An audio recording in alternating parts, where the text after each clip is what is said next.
Slate.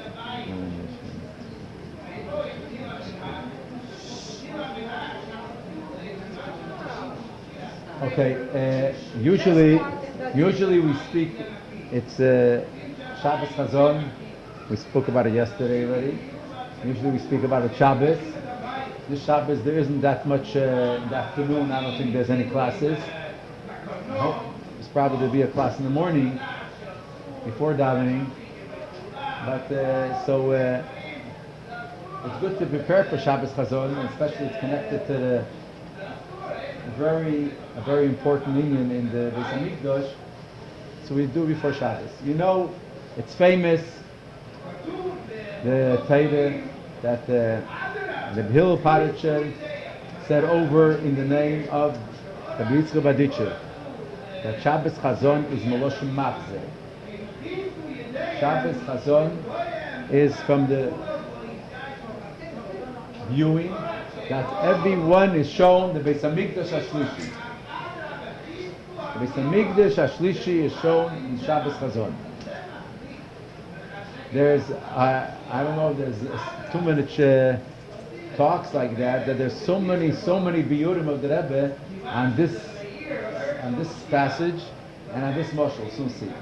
Now, first of all, Shabbos Chazon Kipshutei simply means, why do we call it Shabbos Chazon?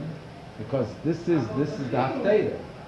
The prophecy that we say in this Shabbos is Chazein Yeshayahu ben Omitz, and it's in Halacha, in Midrashim. This is the most from the Kloser, the Koronise, the 3 Haftarahs, the 3 prophecies, which is speaking about the prophet on the destruction of the temple, destruction of Yisrael. This is the most harsh one, and not only because the Haftarah is harsh one, and it's the most humoristic one. It's the most strictest halachas, which is connected to Shabbos Chazon. As a matter of fact,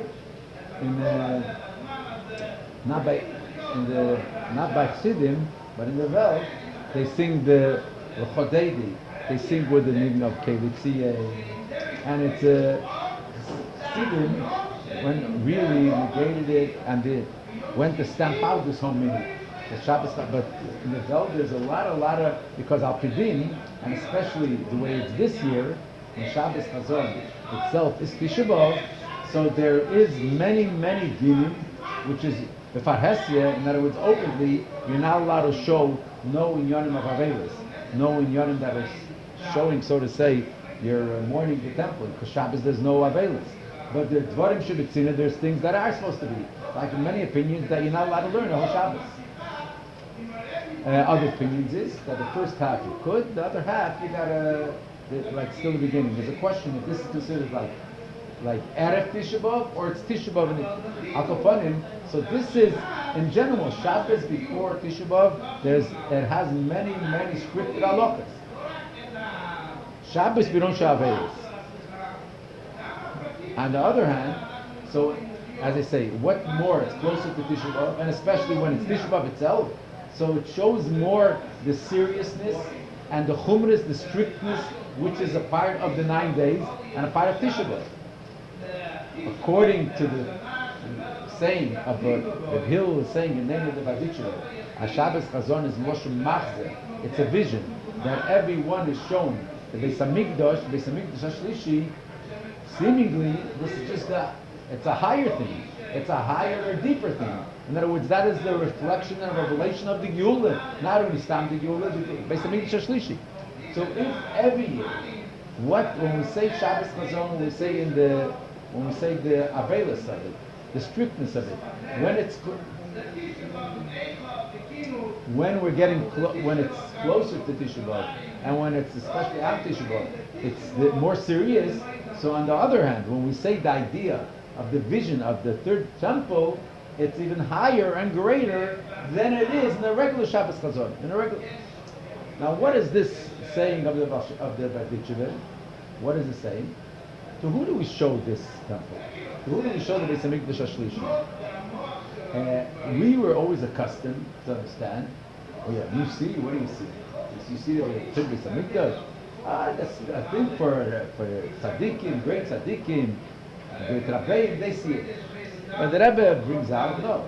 he doesn't say that it's only for specific, it's great sages, great people. Maril l'chol echad v'echad Yisrael. We show everyone.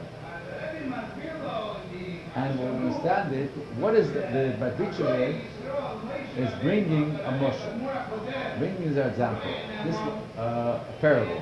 Just like a father one time made for his child a garment, and he didn't act properly, and he tore the garment. The garment was torn. He made him another garment, and he again didn't act properly, and he tore it. He tore this beautiful.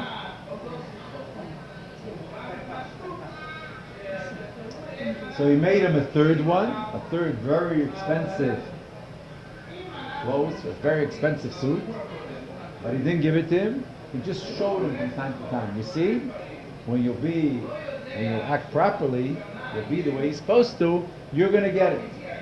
And this is how he causes that this child, the son, should go in the right path. He should go in the right way, till nasik meiteva, till it becomes like a nature by him.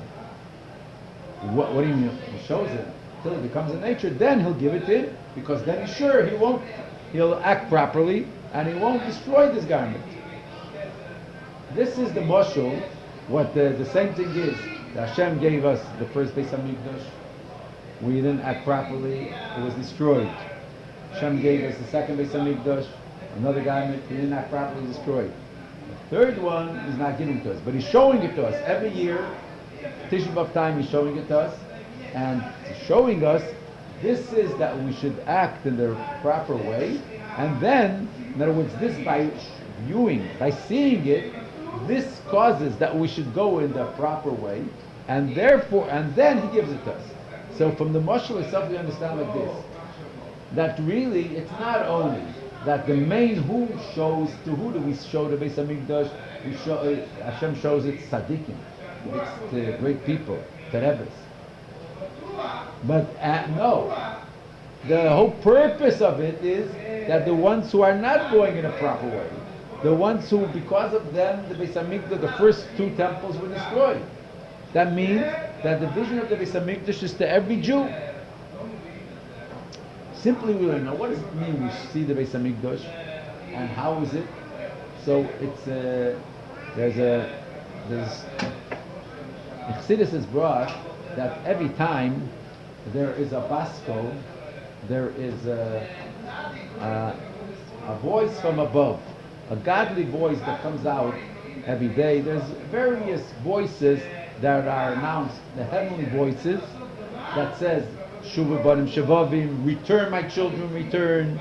There's a voice that says, Oilem le'av, oh, woe is to the father that sent his children into exile. Woe is to the children who they were sent away from their father's table. All kinds of voices, all kinds of announcements, which is announced above. So the question is, who hears these announcements? What are these announcements for? Who hears them? Do we hear them? So it's explained that then who hears these announcements? The announcements here, the neshama levaita, the neshama above hears the announcements. And by the neshama above hearing the announcement, this affects the neshama here and down here. In other words, the spiritual realm of the neshama hears these godly voices. Huh? Huh? You just now said wrong. Spiritual realm. Spiritual realm.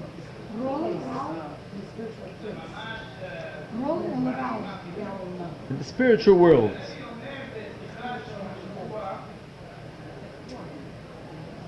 Really, this is based on a Gemara. This is based on the famous Gemara. There's a Gemara that says that there was a vision that was seen by Daniel. It says Daniel saw this vision, but the people who were around him, which is referring to Hanani, Mishael, Azari, did not see the vision. But nevertheless, they really trembled. They were totally out of fear. So the Gemara asks, if they didn't see it, What were they scared of? If only this great Navi, this great prophet saw it, they didn't see it. What were they scared? What were they trembling about? What were they full of awe? So it says, because even though they didn't see it, mazlayachozel, they're mazel. So it's explained, what do you mean mazel? Mazel means this godly, the part of the soul which is above, which is higher than being garmented in the body. And this affects the neshama the way it's down here. So similarly, we would explain it, that this is seemingly the whole idea of vision of the third temple, which is on Shabbos Chazon, that this is a vision, this is a spiritual vision of every neshama, and this affects the neshama here down here. There's more in depth to it. I just want to focus on one other point here. Now, the moshel, the example, the parable that the Rabbi Yitzchak Baditchever gives is from a garment. A garment, a levush, clothes, right? Why did he give this moshel, why did he give this parable from a garment and not from a house? The Beis Hamikdash is a bayis. The Beis Hamikdash is a house for Hashem. It's not, why does, when we say a garment is a big, big difference. A garment is just something, a temporary thing. It's not the same thing as a house. The same mashal, the same example could have been given not from a garment, but from a house. That the father there was a house or a room, whatever it is, he gave to the child had, and it didn't act properly and it was destroyed.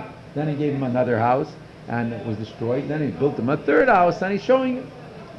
So we see here there is some idea which is expressed in the parable of a garment, of a levush, which we don't find in the house. And in the sense, and this is expressing a special idea in the Bati Mikdashim, in the temples, and a special advantage, a special idea which is in the third temple, in the third Beis Hamikdash.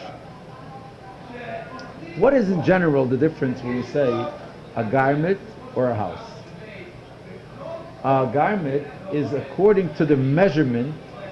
A garment fits the person, right? A house is not something fitted for the person.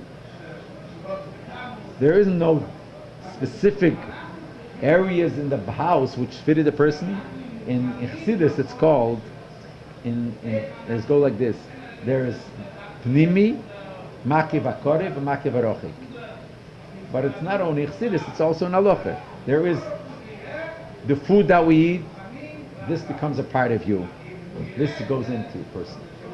Then there's Makiv, something it doesn't internalize in the person, it surrounds the person. A clothes, which is a garment, a person wears a suit or a dress, that it's not something that he takes it inside like food, it is around him. And a bayis is also around. What is the difference surrounding the person, which is a garment or a house? So see this, it's called, there's makiv hakoriv and makiv harochik. That means something surrounding you that is close to you, and something surrounding you which is far from you. In other words, meaning to say, the garment is according to the height, the width, and the measurement of the person. A house is not according to the measurement of the person. It has nothing to do. Right? So what is the point here when we say Beis Hamikdash, here comes in the Beis Habechira. We know in the Beis Hamikdash it's a house for Hashem, but it's not only one general house for Hashem, which we do, that we bring karbanas there, we bring the sacrifice there. There is a couple of areas in that. Right?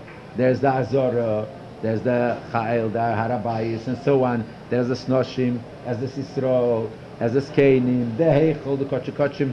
There is various areas in the Beis Hamikdash.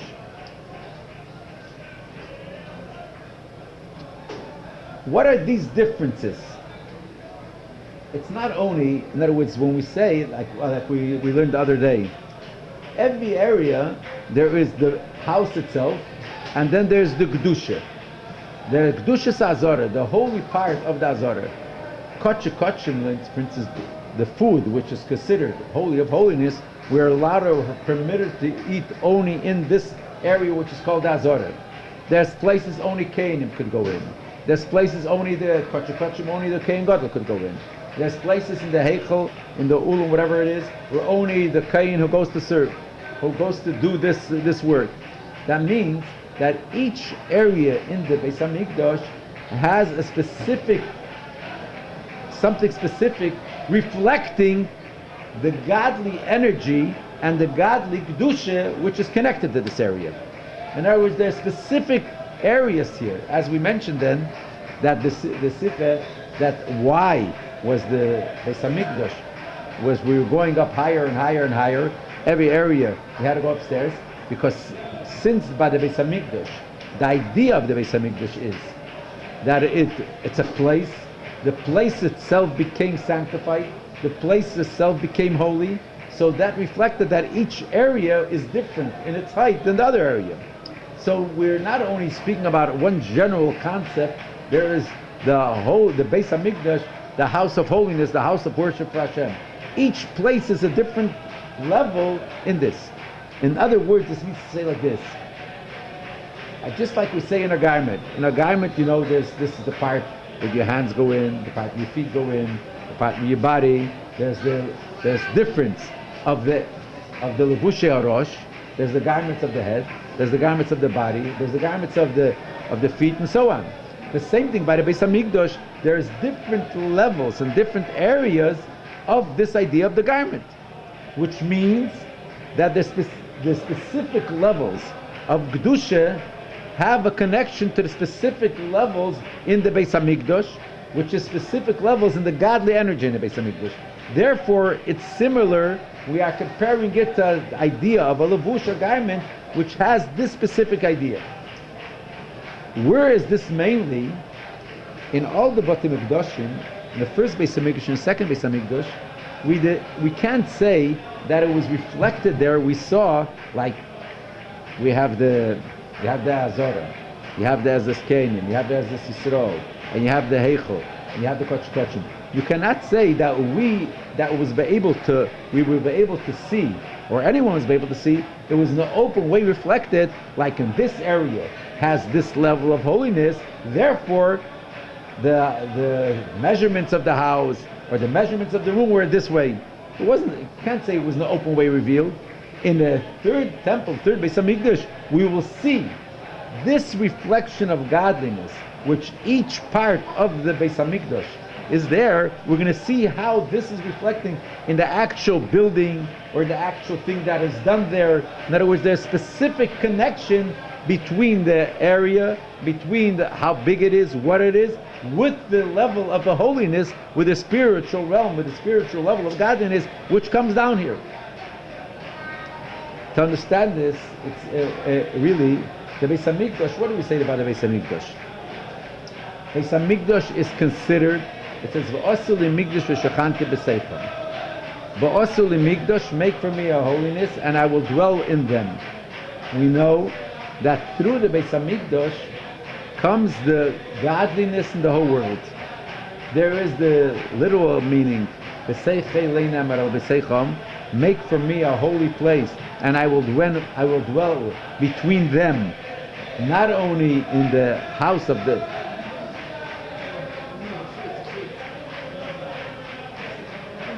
not only in this building, not only in the temple, but in every Jew. But this is also through the Holy of Holies, through the Beis Hamikdash. Godliness comes in the whole world. And simply, and the way the Alter Rebbe gives this parable, just like a brain. The Beis Hamikdash, just like by a brain of the person. Where is the energy? The whole person is alive. But where is the station? Where is the station of the nefesh? Where is the station of the chayas, of the life source? That's in the brain. And in the brain. The soul is mainly in the brain.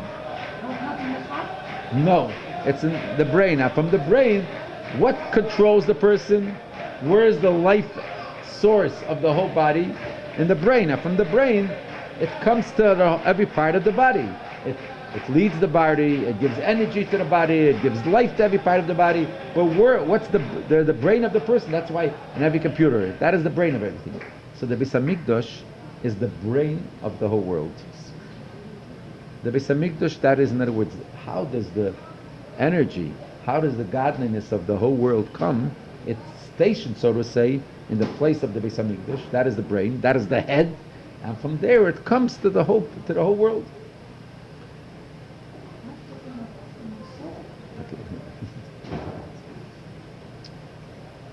What does it mean? What does it mean when we say in the that in the world there is like this?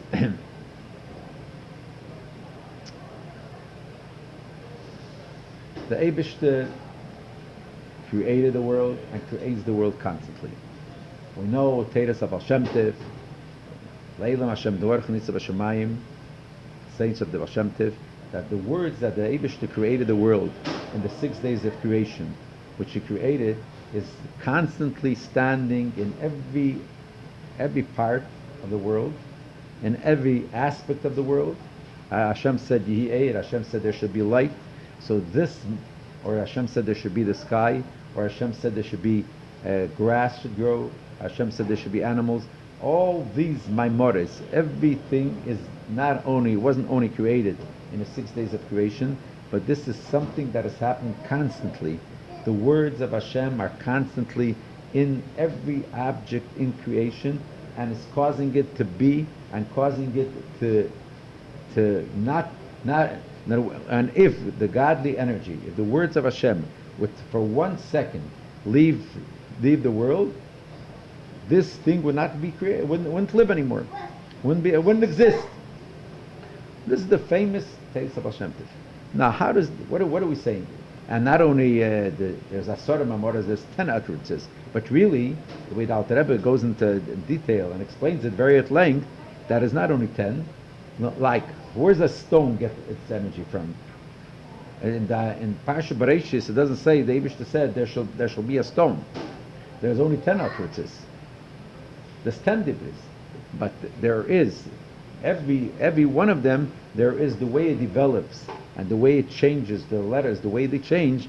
That because they cannot receive, there is this specific nevroim, this specific creatures cannot receive from the general energy, from the general words of Hashem, and it has to change till we get a words Aleph, Vov, Vez, Nun, which just creates the heaven. And this, in other words, everything in the world, every object, everything that is created has a specific energy from godliness which causes it to be. What do we understand from this? Everything in the world that doesn't have its, why is it here? As at the saying of the Baal Shem Tov, if the words of Hashem would go away for a second, it would cease to be, it wouldn't be anymore. That is what we're saying here, that this is the cause that it exists. But each individual thing that exists, do we see a connection to godliness? We'll say it in this way. We have Daimim, Tzemeach, Chai, Medaber, we have inanimate, anything that grows, everything that, any animal or person. The idea that it's here is because God is causing it to be here. But what is here? This specific thing that is here, is this connected to godliness? In other words, we're saying a stone is a stone. The reason a stone is here because God is causing it to be here. A tree is a tree. The reason why it's here because Hashem said that there should grow, there should be a tree and there should grow. An animal is an animal. A lion is a lion. The reason it's here because there is this godly energy just causing it to be. And in this, we'll say everything in creation is the same. That it's not. We can't say it's not here. It is here. That it exists. But what exists? The concept. What is the point of this existing? We don't see, and is not clear the connection. But really, this is the depth of the Teres of Hashem Tif, that this is the life force and this is the life energy of everything in creation. In other words, when we say, for instance, there's fire and there's water, fire and water, and so every other thing in creation. Is fire and water a godly thing, or fire and water is created by God, and God causes that it should be? But fire is fire, water is fire, water, and the same thing is everything in the world. What its name is Mechaim anything. We're saying here there's the specific energy in each individual thing that really, like, we'll go fire and water. What do you know what fire comes from? Fire comes from, there is in the spiritual realm, the spiritual world, there is idea of fire. There's no physical fire. And we're tracing it back, we're going higher and higher and higher, till we're tracing it back to Gvura. Gvura is the cause. Gvura is in the spiritual energy, the spiritual realm, which this causes when it comes down many, many, many levels. This results in a fire here, down here. What is water? Water is a physical, it's water. But where does water originate? Water comes from the world of chesed. Water and chesed. How? It's not a person has a feeling of goodness, and that's how water is created. It comes down in many, many levels till we have this creation of water, of physical water. Where does it come from? There is in the godly realm, we have, like, for instance, we have chesed, we have gevurah, and that is godliness. This chesed way it comes down here eventually results in what?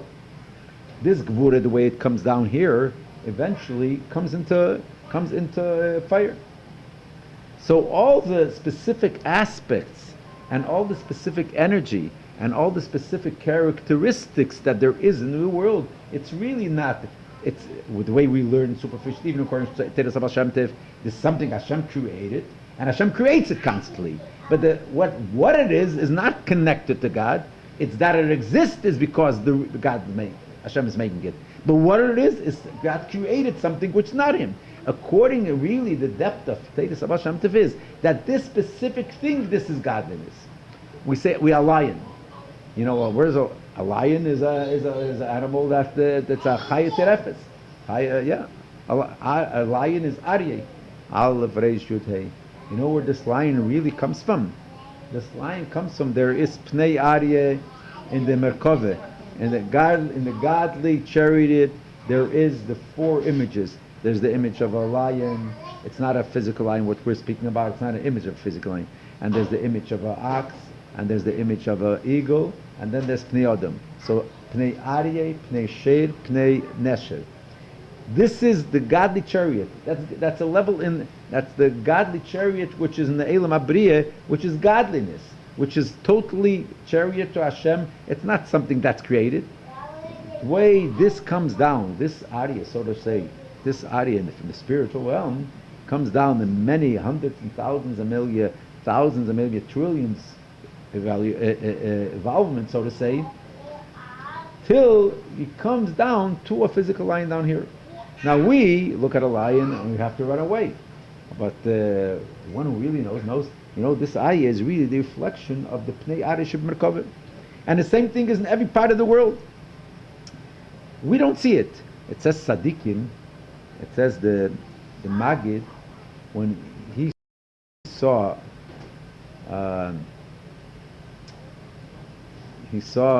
anything, there was a vessel he saw, and he realized that this vessel, the one who made it, was blind with one eye. So the way we look at it, it looks like, that probably wasn't straight enough, so you could see. No, the way Chassidus explains is because how could you see it? Because seeing that you see the keach hapel benifol, the godly energy in everything.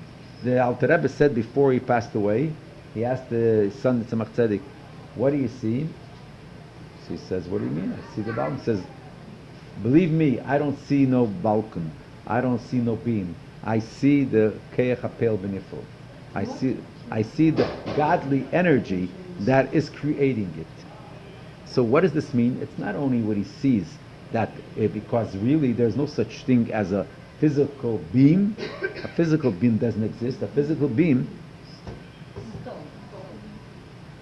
it's Hashem is causing it to be, but it's not only Hashem causing it to be. This is the real existence of this beam. This the real existence of everything in the world. So this is giving us a little understanding when we say the concept, when we say whether we say it's a garment or it's a house. Metaphorically speaking, in other words, for a mushal. In other words, when we say a house, we say it's a general. There's no specific connection to this person. Yeah, it could show if the person is rich or poor or something like that, but there's no specific connection to the measurements of the person. A lavush, a garment, is yes specifically measuring a person. So when we say the idea, when the Rabbi Nachman Schapiro compared it to lavush, what is the idea of comparing to lavush? What is the point here to bring that? And that is mainly going to be in Beis Midrash L'noshim, that we're going to see everything, the reflection of godliness, which is, reflection is not the right word. That means the way everything in the world is just mirroring this essence of godliness, and that is everything in the world. And this is a result how it's going to be in the Beis Midrash, because the Beis Midrash Ashlishi, the third temple, is going to be in such a way. Not only we're going to see in general this is a holy house for Hashem, we're going to see in every individual aspect of it the way it's connected to this level in the spiritual realm, in the godly realm. This dusha, this is that is this house, that is this room, that is this mizbeach, that is this. What is this? What does the Rabbi Nachman Schapiro say? The idea here is it should become Kamei Teva. Why is Hashem showing the third temple and this Shabbos that in order that this, just like in the prayer in the Moshel, that the Father is showing him the garment, you'll be good. You're going to get this third. You're going to get this third garment, and that is how he is causing that the child should be proper. He should act properly. Not only should act properly, this should become his nature. Going in the right path should become his nature.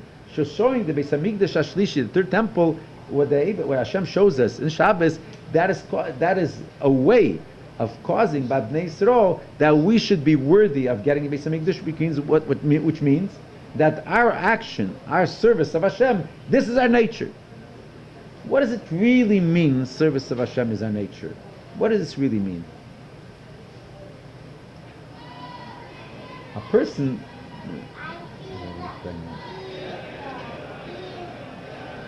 serving Hashem, there's one way of serving Hashem. Hashem is telling us what to do, and we are servants, just like our Eved. A servant does everything what the master tells him to do. It's no difference if he understands it, if he realizes it, if he has a feeling to it. He is just giving himself over and serving his master properly.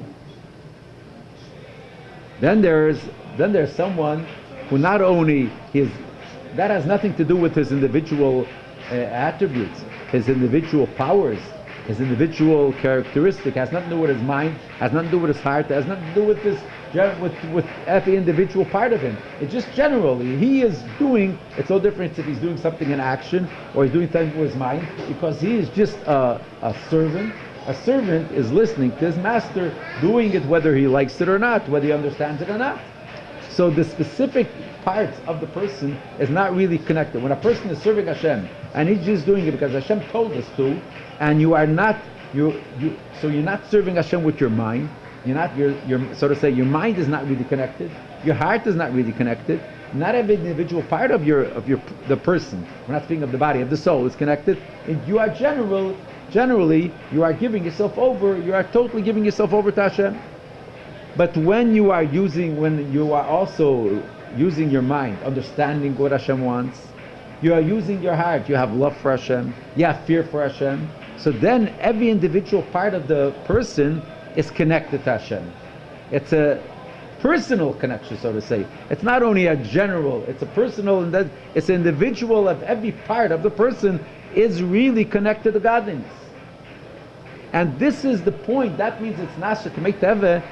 Not only it becomes as a nature, serving of Hashem, that you don't have to struggle. You don't have to work every minute. You know what? I have a Yetzer Hara. I have a evil inclination. I have an animal soul, and he wants to be free. He wants to do what he wants. and then he has to struggle, has to be everything he has to work on. No, I have to do what Hashem wants. No, if he has a feeling and he has understanding and he has an emotional, whether fear or love and everything in the body, so then every part of him is really connected to Hashem. And that is really what what means K'mei Teva. This becomes every part of him is connected to Hashem, not only in general that he's serving Hashem. It really goes like this. I don't know. When a person has love for Hashem, a person has fear for Hashem. It depends. With Sichos we have a long discussion. A person there's all kinds. There's a person who's created, or a person is by nature. There's some people who by nature are good-hearted people. There's some people by nature they are more in the kavach gvura. And each one. So instead, what do you mean serving Hashem? Instead of having love for worldly things, instead of following your taivas, your heart desires for worldly affairs or gashmistic or materialistic affairs, you are working on yourself and you're thinking of the greatness of Hashem and you love Hashem. If someone has by nature, he's a person who is a strict person, who's a gvura person, he's a very strict.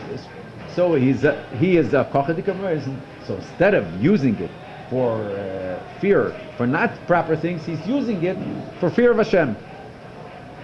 That's still not K'mei Teva. In other words, he stays with his nature, but instead of using his nature for Gashmis, for all the affairs, he's using his nature for Hashem. Then there's a higher level that it's no difference what his nature is. Even he was created, or he is accustomed to the nature of love, or a nature of good-hearted. When sometimes you need to act in a strict way, you're acting that way. Why? Or just the opposite. Someone who is by nature, he has the teva. It's a whole long Gemara. It says whoever is born in Mazel Madim, you should know this and this.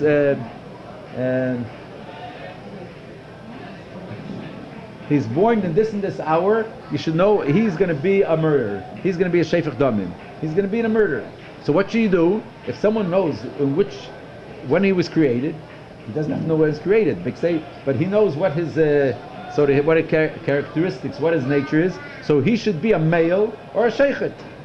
He should do circumcision. So he has to spill blood. So at least he should do spill blood of mitzvah. Our surgeon, okay. Save people then.